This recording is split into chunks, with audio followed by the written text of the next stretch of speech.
দলের পক্ষ থেকে এখানে আসার জন্য।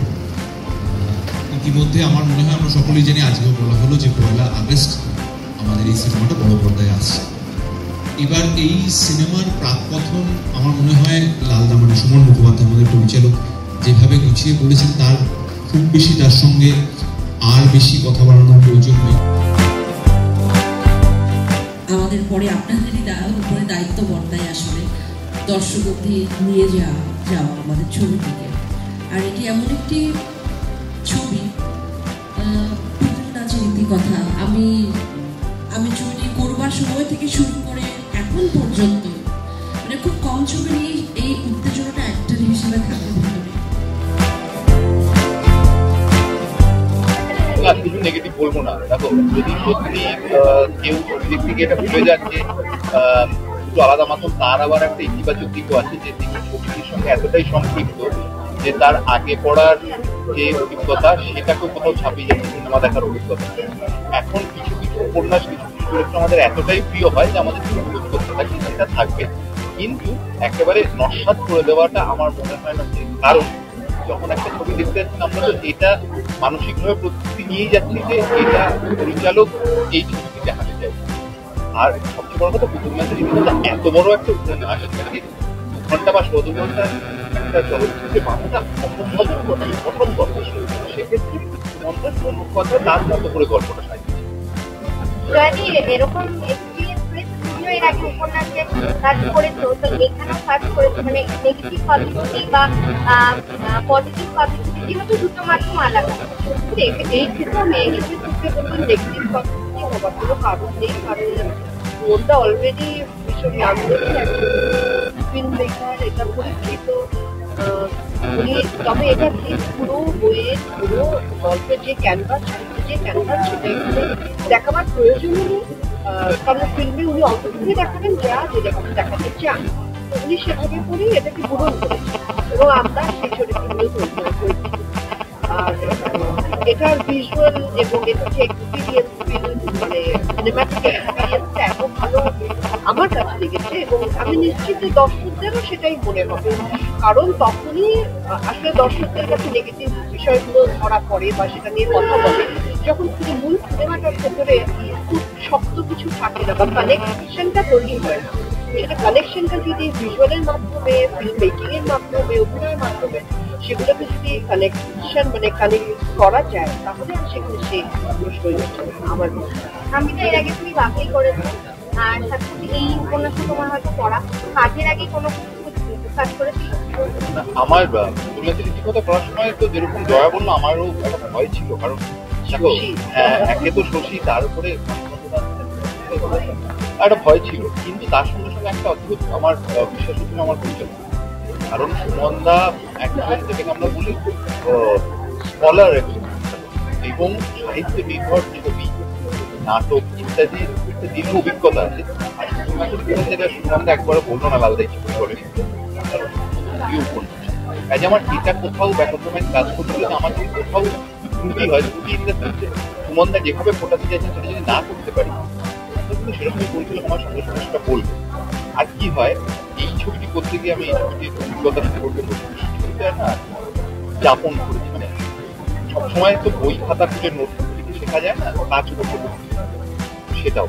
আর একটা সবসময় বলে এসেছি, আমার আশেপাশে যখনই আমি ভালো কুশলী অভিনেতাদের পাই আমার কাজটা এটা জয়া পাশে বসে আছে বলে আমি বলছি না, আমি ভীষণভাবে বিশ্বাস করি অভিনয়টা লেনদেনের মাধ্যমে অনেক ভালো হয়।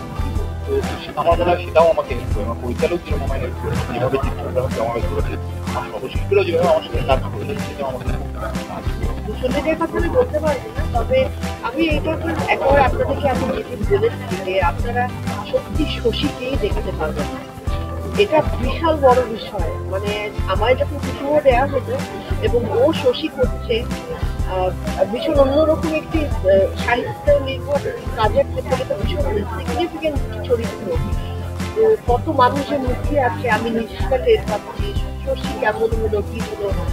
আমি নিশ্চিত আপনারা শশীকে দেখবেন এবং আপনারা সেই বইয়ের পাতায় যে শশীকে আপনারা দেখেছেন অথবা আপনারা দেখলেই বুঝতে পারবেন আসলে শশী কত অনুবদ্ধ যেগুলো জীবন যাপন করেছে আক্ষরিক অর্থে অভিনয় করেছে, জানি এরকম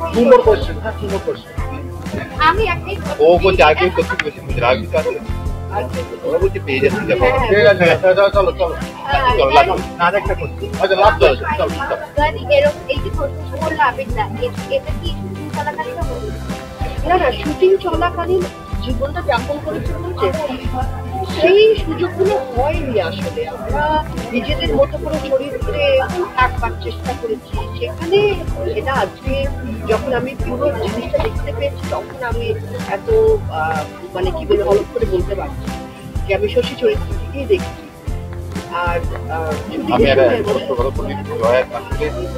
আমাদের কিন্তু ইতিহাস একটাই কারণ রয়ের রসদামে ছবিটা দেখেছি, পুরোটা দেখতে পেয়েছি, আমরা ডাবিং এ দেখেছি বা আমরা যখন কাজ করেছি যতই হোক একদম সম্পূর্ণ ছবিটা দেখা সেটা সম্পূর্ণ সেটা দেখা আমি দেখতে পেয়েছি। এবং সেখানকার যে ফিডব্যাক গুলো সেখানে সবাই যে কি প্রশংসা করেছে শশী চরিত্রে তার না না আমি না না গোটা ছবি অসাধারণ। আচ্ছা আর একটা কথা আপনাদের সকলের সামনে বলি, রয়ের যদি আপনাদের মনে হয় আমি তো সমর্থন জানি ঠিক করেছি। এটা হয় উপন্যাস এবং চলচ্চিত্রের মধ্যে যে তফাৎটা অনেক সময় সেটা একটা দর্শকের মনে একটা বিভ্রান্তি তৈরি করে, কিন্তু এটা যদি যারা এখন দু ধরনের দর্শক তো থাকবেন, এক ধরনের যারা উপন্যাস পড়েছেন, এক ধরনের যারা পড়েননি, কিন্তু ছবিটাকে যদি স্বাধীনভাবে ছবি হিসেবে দেখা হয় সেটাই বোধহয় ভালো। কারণ সেভাবে দেখলে কি হয় যে ছবির মধ্যে যে কতগুলো কি বলবো কতগুলো বিশ্লেষণ আছে, কতগুলো জিনিস বলার আছে, সেগুলো তাহলে যদি মনটা মুক্ত থাকে তাহলে সেগুলো উঠতে মনের মধ্যে সহজ। তারপর নিজের মতন তুলনা ছবির সঙ্গে বইয়ের তুলনা সেটা হতেই পারে, কিন্তু সে তার ভিত্তিতে ছবির মূল্যায়ন না করাটাই দর্শকদের উদ্দেশ্যে এটাই বলবো। দুটো জিনিস বলবো, এক হচ্ছে যে আপনারা অনেকেই পড়েছেন, অনেকে পড়েন, কিন্তু এক খোলা মন দিয়ে ছবিটা দেখুন, এটা একটা। আর দ্বিতীয় হচ্ছে যে অনেক সময় হয় না যে একটা অমুক ছবিটা আর্ট না মূল স্রোতের ছবি, এই নিয়ে একটা দ্বন্দ্ব থাকে। অনেকেই মনে করেন যে এই ছবিটা আমার জন্য নয়, ছবিটা আমার মাথার উপর দিয়ে চলে যাবে। ওইভাবে কোনো আগে থেকে একটা বদ্ধ ধারণা করবেন না। এই ছবিটা কিন্তু সিরিয়াস ছবি বলতে আমরা বুঝি তাই, কিন্তু এটা কিন্তু সকলের জন্য সর্বজনগ্রাহ্য একটা ছবি, সেটা মনে রেখে দেখতে যাবেন। সেখানে বিভিন্ন অভিনেতার হয়তো বিভিন্ন ধরনের অ্যাপ্রোচ থাকতে পারে, কিন্তু আমি আদতে যদি উপন্যাস পড়া না থাকে তাহলে কিন্তু আমি ছবি করার সময় উপন্যাসটা পড়ি না। আর পড়া থাকলেও আমার কাছে কিন্তু চিত্রনাট্য এবং পরিচালকের ভিশন আমি যত বুঝেছি সেটাই আমার কাছে মুখ্য।